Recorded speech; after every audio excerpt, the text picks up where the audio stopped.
Great to have you on Business Glide, your go-to point on matters, public policy analysis, business and economics at large. I'm Richard Mwenjo, your resident economist here, and also I have a fellow economist here, but the low budget one, our local economist, Professor Herman Manyora. Low budget. To see you on the show. Low budget economist. Yeah, sure. Not a lead economist. You should have by now been at the World Bank, IMF, or so. No, I can't work for such a bodies. Why not? They are the ones that are responsible for our poverty as Africans. That's why they need you there to recalibrate their thinking. That's why I call you house girls of the World Bank. You are not economists. Learned men like I? Yeah, no. An economist, in my view, should be somebody to help Africa walk out of where it is. Uh-huh. Yeah. That's the true essence of an economist. Yes. All right, let's talk matters to do with employment, Prof, in this country. And let's begin from the pronouncement from President Ruto a while ago that over the last 2 years, his administration has witnessed at least exportation of 200,000 jobs. I'm talking about now labor migration industry. And his vision is that we get to a point whereby yearly, at least we are creating 1 million jobs from the digital ecosystem. But then again, Prof, you'd question, does the pride of a nation lie in even exporting labor in the first place? I don't know. The first part of it, you said, the president said what? At least 200,000 jobs have been created. Over the last 2 years. Local. Outside the borders of Kenya. Away from Kenya. Yeah, sure. And the question is whether that is a good idea. True. It depends. If we are exporting dignified labor, that's a good idea. But if we are exporting people into slavery, then that's another different story altogether. That's another different story. The stories of our children coming back in coffins and body bags, I think that's not something to be proud of. The idea of our fellow Kenyans, young people, going to do jobs which nobody else can do, so that you are given that job because nobody in that country wants to do that job. That is modern slavery. And that's not something to be proud of. Yeah. But if we want to talk of dignified jobs, which we can export outside, and I've talked about it many times, we just need to look at what does Zambia need that it doesn't have. Look at the Malawi economy. What is it Kenya can offer them in terms of labor? The skills. And we produce the skills here and take to Malawi. You look at DRC, there are so many things going on now. Rwanda, and we say, okay, Kenya can fill this gap in terms of labor. That's dignified. That's dignified labor. Yeah. But then again, to meet your concern, you'd imagine that we would by now be tapping into the potential of our foreign diplomats out there, so that much as Kenyans are getting these jobs out, it's about the quality of the job and making it so formalized. Why have we dragged our feet towards realizing this goal, tap into the potential of our diplomats out here? It's unfortunate Kenya does not have diplomats. Kenya has people who are sitting in those offices as a reward system. Sometimes as a dumping ground. So you are a minister, you've done so badly, we remove you there and take you to be a diplomat. These days we also take you to be an advisor somewhere. Sure. Which is not... Serious countries don't do that. Serious countries look for men and women who, while outside there, will put up a case for their country. That's what serious countries do. So whether it is in terms of training opportunities for Kenyans, modern technology, in terms of opportunities for business and even jobs, that's what diplomats do. The modern diplomat is not a Geneva kind of person. No. The modern diplomat is a person who looks for opportunities for his people and his country. That's the diplomat. Yeah. The American diplomat here will be looking for American interests, geopolitical interests, but at the same time, top on the list will be what can Americans get in Kenya? How can American businessmen benefit from this economy? That's what the American diplomat is doing. Yes. Even before we talk about creating these jobs outside the borders of Kenya, locally, within here in Kenya's space, we have seen the president now launch the affordable housing internship program. Yes. And you'd wonder, Prof, does that mean within ourselves we have the capacity to tap into these unemployed youths and really create these sustainable jobs for them? Yeah. Kenya, if you look at the economy that is Kenya, even when it's not doing well, this economy can create more jobs than the people available to do those jobs. If this economy became vibrant, Sure. if we did those things you need to do to make the economy vibrant, like simple things, like just making sure the bottlenecks. When you come to Kenya and you want to start a business, how long does it take? How many people do you have to see? How many corners must you cut? How many people must you bribe? In terms of work permits and everything and what? Then compare that to somebody doing the same in Rwanda or another country. So starting with such a low-hanging fruits, the ease of doing business in Kenya, Sure. for both Kenyans and foreigners, for foreign investors. If you look at small, low-hanging fruits like energy, those who want to engage in production, True. we have allowed cartels to destroy the energy sector. How so? But you see, everything is expensive. The cartels are running that sector. The blame has been put on global supply disruptions. No, forget about the oil. I'm just talking about the energy sector. Look at the independent power producers. Look at how exploitative the whole deal is. IPPs? Look at the exploitation of geothermal and everything else. Look at the supply of transmission material, transformers, cable lines with Ketraco and everything. If you are looking for corruption, it resides in the energy sector. That's where people have made their billions. So if government were to put an end to the cartel influence in the energy sector, the cost of electricity will go so low that the cost of production will also correspondingly go low. And without doubt, that will spur economic growth through production, through manufacturing, and that will create jobs. The drive of the So economy. I'm just talking about low-lying fruits. Look at how much, in terms of levies and taxes, government has put on petrol, on diesel, especially diesel. If government were just to say, look here, we can't get every money, every penny we want from taxing oil. No. Instead of 80 shillings, let us get 30 or 40. Look at the impact. That diesel goes down by 40 shillings. You can't imagine the ripple effect, the impact of that on the economic growth of this country. So the things that we need to grow, to grow the economy, to spur economic growth, are so basic and so fundamental, and yet would have far-reaching impact in terms of creating employment. And I want to tell you this. Sure. If we were to do that, in 5-10 short years, Kenya will be importing labor. Importing labor? Yeah. Someone from Qatar coming here? Yeah. Looking for a job? We'll be importing labor. We've never even, look here, Sure. Richard. Look at Israel, a desert and a tiny little country. Look at its food production. If this country, I was having a chat with a friend of mine, what was some lady I've forgotten, and she was saying, if you provided water to the 3 Ukambani counties, just water, and not that you don't have money, the amount of money we keep sinking into the so-called dams, Water penetration. yeah, And which never see the light of day. We just put money there for people to eat. If you gave water to Ukambani, as Musila once said, if you put water in Ukambani, Makueni, Machakos, and Kitui, those 3 counties will feed this country. Game changer? Will feed the entire country with some little surplus.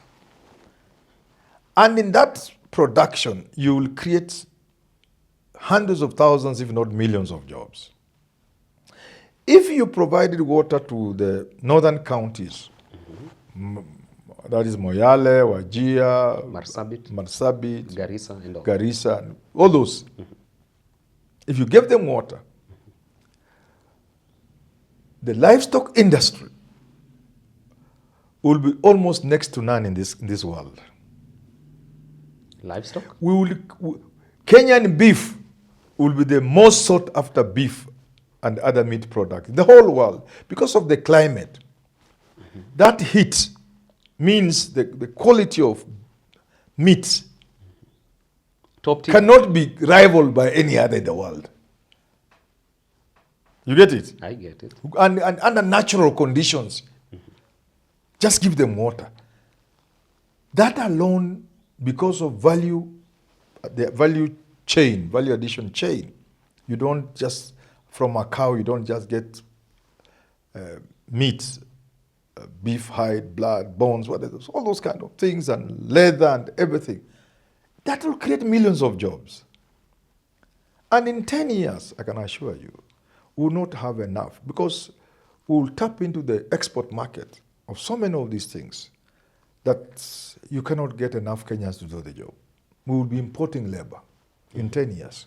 It makes sense. Yeah. So, Prof, in the intervening period between now and the time these youths are going to get these sustainable and rewarding jobs, for the president, that's President Ruto, how different can he now create this new sense of hope that it's going to be better? Just hold on to it, we are working on things. No, I've told you there are low-hanging fruits which you can do. For example, don't try to talk about creating jobs. When Kenya is the dumping ground of any rubbish produced in any part of the world, you cannot talk about jobs. How can you be talking about jobs? Close Gikomba. If you stopped this rubbish from entering this country, you'll create jobs, millions of jobs. I've given you an example. Sure. If every shoe we all wear in this was made in this country, and we are the place where tukonama skins and hides, it is us who should be importing good quality shoes. Now we put on plastic shoes from all over the world. That industry alone, the leather textile industry alone, will bring foreign exchange to this country, will create millions or if not maybe hundreds of thousands of jobs. Just that alone. So look at the textile. Look at Kenya as a dumping ground. Every country that does manufacturing of all manner of things, they know Kenya is a market. If you said no, let's just follow what the world should be doing in terms of regimes for trade under WTO and what have you. Let's respect each other. Let us get the quotas necessary, the tariffs. Let people pay taxes when they bring things here. Let us have standards of what you can bring and what you cannot bring. You can't just bring any rubbish to this country. You'll create hundreds of thousands of jobs. Those are low-hanging fruits. Just say, okay, gentlemen, this is not a dumping ground. First of all, this is the quality of thing. If there are shoes of this quality, if there are phones of this quality, if there's textile of this quality, standards. Quality you can't just sell anything in Europe. They have set their own standards. What's so difficult without setting our own standards? And when they come, those things that must pay duty, you have to pay duty. If we find you facilitating duty evasion, helping people to evade tax, you face the consequences. So that people bring quality goods in this country and pay taxes. That means you can also produce your things and they will compete those things from outside. Today you cannot produce anything here because it cannot face the competition of people who are dumping things in this country. And they don't pay any taxes. So the things are cheaper. Try to produce anything. What you produce here and what comes from outside will be several times cheaper. So you can't compete. So you can't create jobs. How can you manufacture something? Because in the process of manufacturing, you create jobs. Yet you cannot manufacture products in this country because they cannot face competition from cheap things from outside. It makes sense. Prof, you are a university lecturer, and I want to understand something. Do you have this sense that maybe even our schools in the first place, colleges and other tertiary institutions missed the point in the sense that theirs is a high affinity to churn out graduates by the day and not really keen about the quality of graduates in the first place? You see, we are doing what people did 40, 50 years ago, which was look at the social aspect of education, social pull and pull. In other words, in the 1960s, after independence, the government established a commission, what we call commissions, a task force, whatever it's called. There's a name for it, I've forgotten. But here we like calling them commission. The Education Commission, which produced the education report of 1960, I think 4 thereabouts. It's called the Ominde Commission. Of the many things Kenyans wanted about education, 2 stand out. Which are? They wanted their children to go to secondary school and to speak English. Just that. When you are home with your friends, your schoolmates have come to visit you, mama anasikia tu kwa jikoni mkiongea kizungu. A sense of pride. Please don't talk any other language. Wenzako wamekuja kutembelea, make sure you speak some English in the sitting room. Mama, she will give you everything you want. There's a measure of success. Yeah, and then secondary schools, we got into a situation in the early 1970s, late 60s and 70s, where we had a lot of schools in Nairobi on top of bus. A bar is here, a school is here. Ah. Yeah, there were many secondary schools in Nairobi, in very funny places, because the idea was a secondary school. So the demand for education for social reasons, not economic reasons. You get it? Not even aesthetics, just social reasons. Hata mimi mtoto yangu afike high school. Prestige. Then the degree came up. Having a degree then was something available, the diploma disease, which people went through many years ago and forgot. And that's how people flocked to India to come with the degrees, because a degree was something. We are still stuck there. We are not even asking ourselves, what are all these universities doing? What are they producing? What is the relevance? In some countries, degrees are so localized that you only produce a degree in certain area because the people in that area they do ranching. So degrees are around that. Ranch management, animal health, what have you, around that. And the value additions, even the degrees and colleges, train people to feed into that industry. I'm not saying for a moment that a university must be turned into a technical training institute, but you cannot run away from the issue of relevance. Education must be relevant. Much as you can have education, and indeed we should have education for the sake of education. But you can't run away from the issue of relevance. How relevant are the degrees we are producing today? How relevant? They're not relevant. Most of them are not relevant. Well, there you have it. That point by Professor Herman Manyora takes us to the wrap of this conversation, discussing matters to do with unemployment in Kenya and avenues that the government has tried to tap into to really resolve this issue. You've heard it from him. It remains to be seen whether his nuggets of wisdom will be taken with the seriousness that it deserves. Time now for our fan of the week. It is none other than this final year student from Iregi Teachers Training College, Linhat Wangoi. Linhat Wangoi. Linhat Wangoi, thank you from Iregi. Teachers I once taught in a school just next to Iregi College, Chandumba Secondary School. Oh, really? Briefly, for 3 months. You started from the bottom? I'm even lower than that. And now you're here? At that time, I was teaching a secondary. I've taught even people how to read and write. Gumbaro, I was a Gumbaro teacher, earning 565 shillings. Seemingly, you're the only person out here who crawled using his belly to get where they are. Yes, job group D. I still have my appointment letters.